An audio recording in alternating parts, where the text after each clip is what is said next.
बहुत सारे ट्रेडर्स को नुकसान होने का एक बहुत बड़ा रीजन यह है कि वो एक ऐसे टाइम पर ट्रेड लेते हैं जब मार्केट साइडवेज चल रहा होता है। ऐसे में जो शेयर की प्राइस होती है वो एक ही रेंज में घूमती रहती है और ऐसे में अगर आप ऑप्शन ट्रेडिंग कर रहे होंगे तो होगा क्या कि थीटा डीके की वजह से जो ऑप्शन के प्रीमियम की प्राइस होगी वो घट जाएगी और आपको नुकसान हो जाएगा। या फिर हो सकता है कि आपने यहां पर प्राइस बढ़ रही थी, आपने इस जगह पर बाइंग कर ली, आपको लगा कि भाई इसके बाद भी प्राइस ऊपर जाएगी, लेकिन इसके बाद मार्केट बहुत देर तक एक रेंज में रहता है और उसके बाद प्राइस नीचे गिर जाती है। तो यहां पर क्योंकि एक बहुत लंबा साइडवेज ट्रेंड आ गया था, इसलिए आप सही तरीके से एनालिसिस नहीं कर पाते हैं और उसके बाद प्राइस गिर जाती है। तो इसका एक सॉल्यूशन है जिससे आप ये पता कर सकते हैं कि मार्केट ट्रेंड में है या फिर साइडवेज है, और अगर ट्रेंड है भी तो क्या वो एक स्ट्रॉन्ग ट्रेंड है या फिर वो वीक ट्रेंड है। तो चलिए आज हम इसके बारे में बात करते हैं।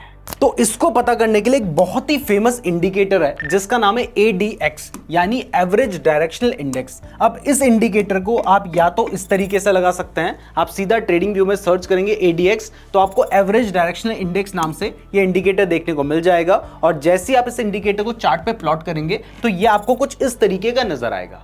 लेकिन हो सकता है आप किसी दूसरे चार्टिंग सॉफ्टवेयर का यूज कर रहे हैं और वहां पर आपको ये इंडिकेटर दिखाई ना दे। तो इस केस में आप क्या कर सकते हैं, आप इंडिकेटर वाले सेक्शन में जाना और वहां पर DMI लिखकर सर्च करना। जैसे ही आप DMI लिख के सर्च करेंगे तो आपको डायरेक्शनल मूवमेंट इंडेक्स दिखाई देगा, आपने इस पे क्लिक कर देना है।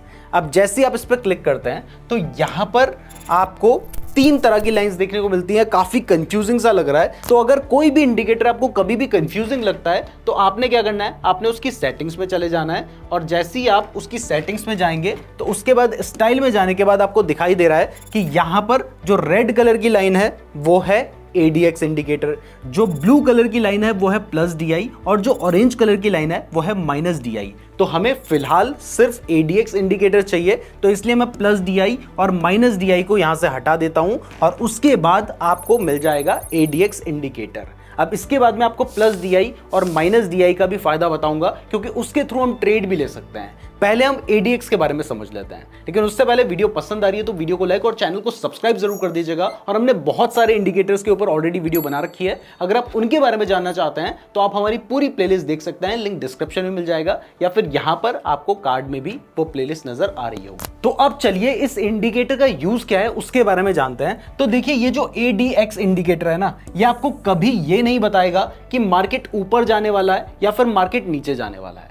अब आप सोचोगे कि अगर कोई इंडिकेटर हमें यही नहीं बता रहा कि मार्केट बढ़ेगा या घटेगा तो फिर उस इंडिकेटर का फायदा क्या है। तो इस इंडिकेटर का फायदा यह है कि ये इंडिकेटर आपको बताता है कि चाहे मार्केट ऊपर जा रहा हो यानी मार्केट अप ट्रेंड में हो, चाहे मार्केट नीचे जा रहा हो यानी डाउन ट्रेंड में हो, उसकी स्ट्रेंथ कितनी है, क्या वो एक स्ट्रॉन्ग ट्रेंड है। क्योंकि अगर ट्रेंड स्ट्रॉन्ग होगा तो चांसेस है कि अभी और ऊपर जाएगा, अगर ट्रेंड वीक होगा तो चांसेस हैं कि साइडवेज जाएगा या फिर थोड़ी देर बाद नीचे आ जाएगा। तो इस तरीके से ये इंडिकेटर हमारी हेल्प करता है। तो अब इससे हम कंक्लूजन कैसे निकालेंगे, तो इसके लिए यहां पर 25 की जो रेंज होती है वो बहुत इंपॉर्टेंट होती है। तो इसके लिए हम क्या करेंगे कि हम सबसे पहले यहाँ पर लाइन वाले टूल में जाएंगे और हॉरिजॉन्टल लाइन को सेलेक्ट कर लेंगे।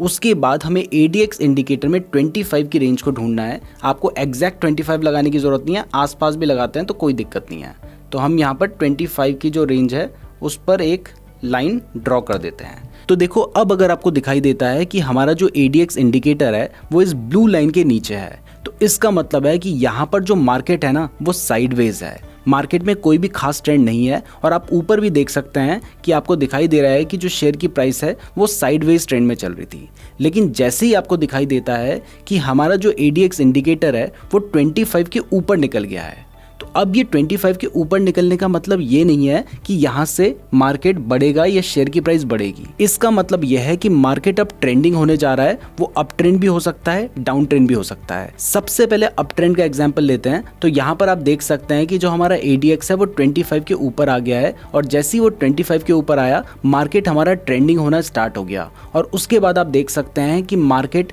में एक अच्छा स्ट्रॉन्ग अप ट्रेंड आया था, और यहाँ पर जो हमारा ADX था वो 25 के ऊपर था। और इसका उल्टा अगर हम डाउन ट्रेंड का एग्जांपल देखें तो आप देख सकते हैं कि यहाँ पर ADX हमारा 25 से ऊपर गया है, लेकिन इस केस में जो मार्केट है वो डाउन ट्रेंड में आया है। उससे पहले मार्केट साइडवेज चल रहा था और वो जो डाउन ट्रेंड था वो भी बहुत स्ट्रॉन्ग ट्रेंड था। आप देख सकते हैं कि इस टाइम फ्रेम में शेयर की प्राइस बहुत अच्छी खासी गिरी थी और यहाँ पर जो हमारा ADX था वो 25 से ऊपर आ गया था।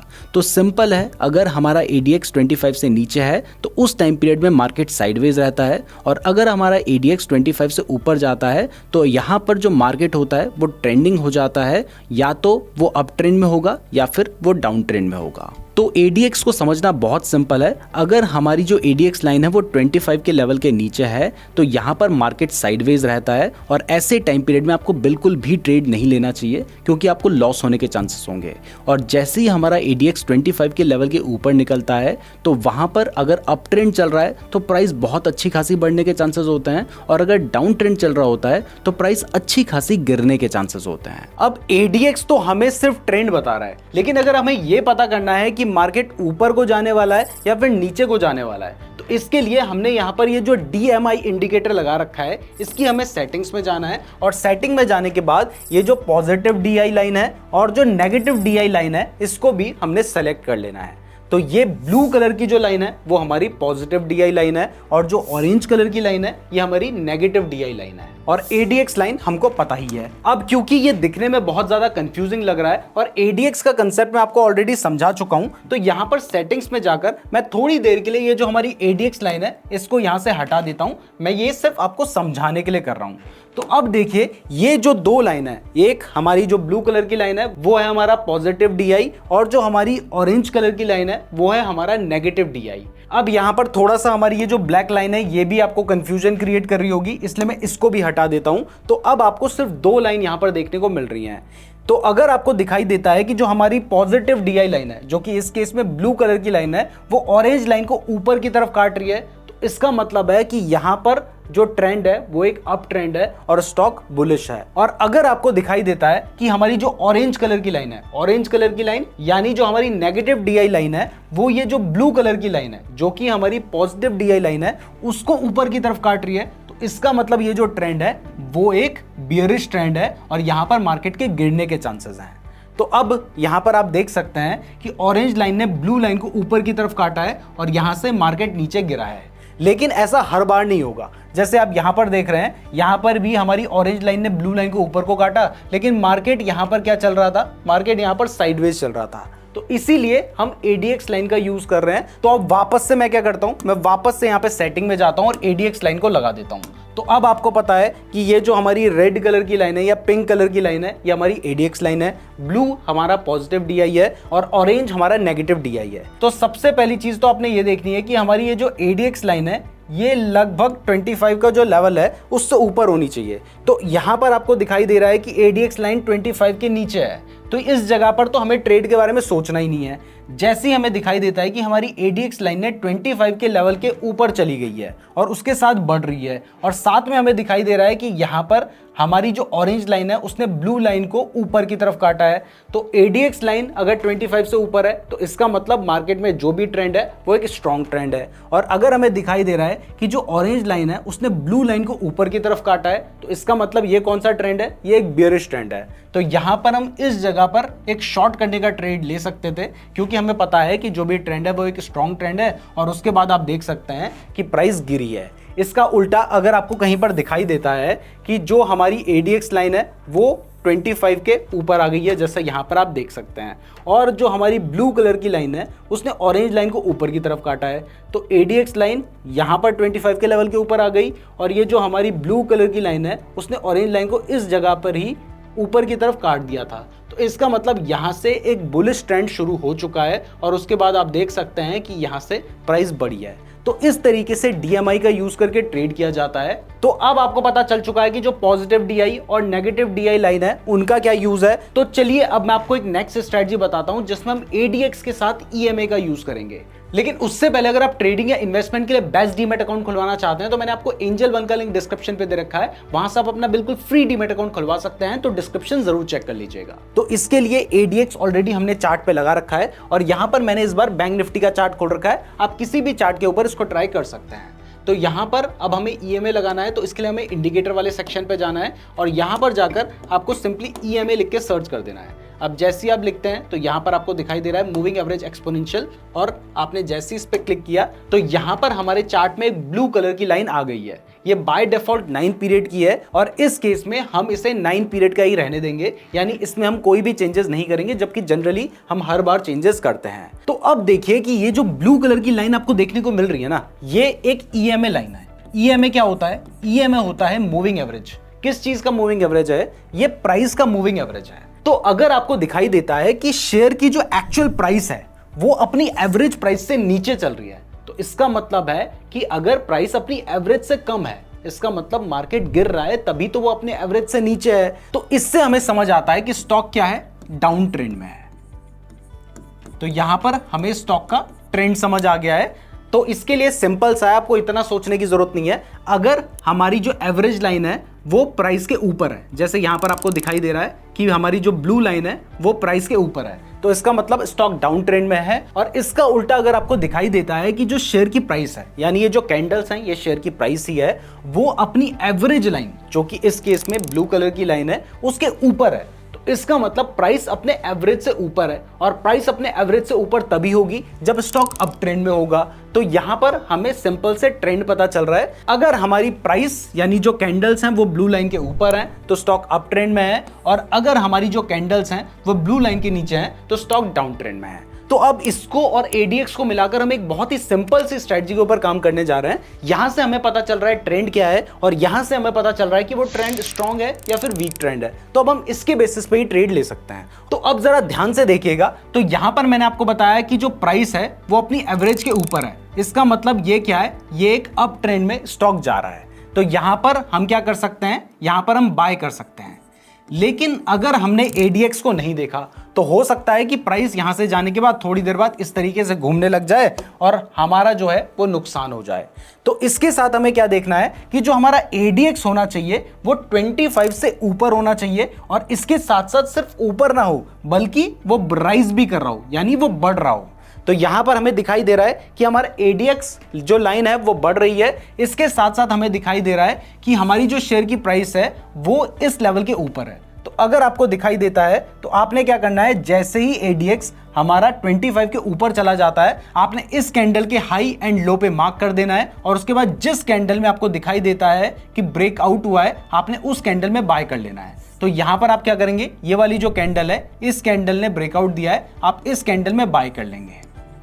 आपका जो स्टॉप लॉस होगा वो ये जो कैंडल है इसके नीचे, यानी यहां पर आप अपना स्टॉप लॉस रखेंगे। अब देखिए, इससे कई केस में अगर ये जो पहली कैंडल है वो बहुत बड़ी है तो आपका स्टॉप लॉस बड़ा हो सकता है, ये चीज आपको मान के चलनी पड़ेगी। लेकिन अगर कैंडल छोटी होगी तो फिर बहुत ज्यादा बड़ा आपको स्टॉप लॉस देखने को नहीं मिलेगा। अब आपने बाय तो यहां पे कर लिया, स्टॉप लॉस आपने यहां पर लगा दिया, लेकिन आप अपने ट्रेड को एग्जिट कहां पे करेंगे? तो ट्रेड को एग्जिट करने के लिए आपको ईएमए को नहीं देखना है, आपने देखना है कि जैसे ही हमारी ये वाली जो लाइन है, यानी जो हमारी एडीएक्स लाइन है, वो फॉल करने लग जाती है। तो जब एडीएक्स लाइन गिरने लग जाती है ना, तो इसका मतलब ट्रेंड की जो स्ट्रेंथ है वो कम होती जा रही है। तो अगर ट्रेंड की स्ट्रेंथ कम होगी तो आगे चल के ट्रेंड रिवर्स कर सकता है। तो जहां पर हमें दिखाई देता है कि ये फॉल होने लग रहा है, हम वहीं पर क्या करते हैं, हम वहीं पर अपने ट्रेड को एग्जिट कर लेते हैं। तो इस जगह पर हम अपना टारगेट ले लेंगे। तो टारगेट कैसे लेना है वो आपको समझ आ गया, क्योंकि यहां पर टारगेट ही बहुत ज्यादा इंपॉर्टेंट है। जहां पर आपको दिखाई दे रहा है कि हमारी जो एडीएक्स लाइन है वो फॉल करने लग रही है, जब आपको लगता है कि ये फॉल कर रही है, आप वहां पर अपना टारगेट लेकर निकल लो। क्योंकि आप देखो कि अगर मैं अपने टारगेट के लिए भी ईएमए का यूज करता, तो क्योंकि ईएमए एक लैगिंग इंडिकेटर है, अब मैं बाय करने के लिए थोड़ा सा आगे बाय कर लूंगा तो वो चल जाएगा। लेकिन अगर मैंने सेल करते वक्त देरी कर दी तो उसके बाद आप देखिए कि यहां से मार्केट बहुत तेजी से गिरा और इस जगह पे मेरा स्टॉप लॉस हिट हो जाता। जबकि क्योंकि मैंने टारगेट के लिए एडीएक्स का यूज किया, मुझे दिखाई दिया कि यहां पर अपना हाई बनाने के बाद अब एडीएक्स गिरने लग रहा है, तब मैंने क्या किया, मैंने अपना टारगेट बुक कर लिया और इसके बाद हम इतना बड़े मूवमेंट को कैप्चर कर पाए। अब देखिए, यहां पर हमने अपना टारगेट बुक किया है, हो सकता है कि कोई इसी टाइम पर मार्केट में आया है और उससे पिछला वाला ट्रेड मिस हो गया है, तो वो क्या सोच रहा है कि यहां पर जो हमारी लाइन है वो प्राइस के ऊपर आ गई है। तो जब मैंने आपको बताया कि लाइन प्राइस के ऊपर आ जाती है तो वो क्या होता है, वो एक शॉर्ट करने की अपॉर्चुनिटी है, क्योंकि अगर एवरेज लाइन प्राइस के ऊपर आ गई है तो इसका मतलब स्टॉक यहां से डाउन ट्रेंड में जाने वाला है या जा चुका है। तो अब हमें क्या देखना होता है, हमें देखना होता है कि ADX 25 से ऊपर होना चाहिए। बट इसके साथ साथ एक और चीज मैंने आपको बताई थी, मैंने आपको बताया था कि ADX बढ़ रहा होना चाहिए, जबकि यहां पर आप देख सकते हैं कि ADX तो बढ़ नहीं रहा, वो तो गिर रहा है। तो इस केस में आप ये ट्रेड नहीं लेंगे। अब इसके बाद यहां पर देखिए, यहां पर क्या हुआ कि जो हमारी शेयर की प्राइस है वो हमारी जो एवरेज लाइन है EMA इसके नीचे है। तो इस केस में हम क्या करते हैं, जब प्राइस अपने एवरेज से नीचे है, इसका मतलब प्राइस अभी गिरने के मूड में है, या फिर वो एवरेज से नीचे आ गई है, तो शायद वो डाउन ट्रेंड में है। तो इस जगह पर हम सिर्फ शॉर्ट करने की पोजीशन लेंगे। शॉर्ट करने के लिए मैंने आपको बताया जो पहली कैंडल है उसके हाई एंड लो से लगते हुए आपने मार्क कर देना है, और जैसे ही उसका लो ब्रेक हो जाता है आपने वहां पर शॉर्ट कर देना है, यानी आपने शॉर्ट करने की एंट्री ले ली है इस वाली कैंडल पे। लेकिन एंट्री आप कब लेंगे, उसके लिए पहले आप ADX देखोगे कि ADX बढ़ रहा होना चाहिए। तो आपको दिखाई दे रहा है कि ADX राइज कर रहा है, तभी आप एंट्री लोगे। अगर आपको दिखाई देता कि ADX इसकी जगह पे हो सकता है यहां होता, लेकिन इसके बाद वो नीचे फॉल कर रहा है, तो यहां पर आप एंट्री नहीं लोगे। इंपॉर्टेंट है कि ADX आपका राइज कर रहा होना चाहिए। तो यहां पर आपने देखा कि आपका जो ADX है वो बढ़ रहा है, तो अब आपको पता है कि यहां पर आप एंट्री ले सकते हैं। तो आपने देखा कि इस जगह पर आपकी एंट्री बन गई। आपका जो स्टॉप लॉस होगा वो पहली कैंडल के ऊपर, यानी जिस कैंडल में EMA हमारी प्राइस के नीचे आया है उस कैंडल के ऊपर, यानी यहां पर आप अपना स्टॉप लॉस रखेंगे। और आप टारगेट के लिए मैंने आपको बताया कि जहां पर जाकर हमारा जो ADX है वो नीचे की तरफ फॉल करने लग जाए, वहां पर हम टारगेट लेंगे। तो आप देख सकते हैं कि यहां तक आपका जो ADX है वो लगभग बढ़ ही रहा था, इस जगह पे जाके आपका जो ADX है वो फॉल करने लगा। तो आप अपना टारगेट कहां पे लगाएंगे, आप अपना टारगेट लगाएंगे यहां पर। तो आप यहां पे एंट्री लेते, यहां पर आपका टारगेट होता, तो आप देख सकते हैं कि इस जगह पे भी आप एक बहुत बड़े मूवमेंट को कैप्चर कर पाते। तो इस तरीके से आप EMA एंड ADX का यूज करके ट्रेड कर सकते हैं, और यहां पर आप साइडवेज मार्केट में फंसेंगे भी नहीं, तो आप एक बड़े ट्रेंड को कैप्चर कर पाएंगे। मैं उम्मीद करता हूं कि आपको ये वीडियो पसंद आई होगी। वीडियो पसंद आई है तो वीडियो को लाइक और चैनल को सब्सक्राइब जरूर कर दीजिएगा। फ्री डीमैट अकाउंट का लिंक डिस्क्रिप्शन पे दिया गया है, और अगर आप सारे इंडिकेटर्स के बारे में सीखना चाहते हैं तो यहां पर आपको एक प्लेलिस्ट दिखाई दे रही है, आप उस प्लेलिस्ट को देख सकते हैं, और फ्री डीमैट अकाउंट के लिए इस वाली वीडियो को देख लीजिएगा। धन्यवाद।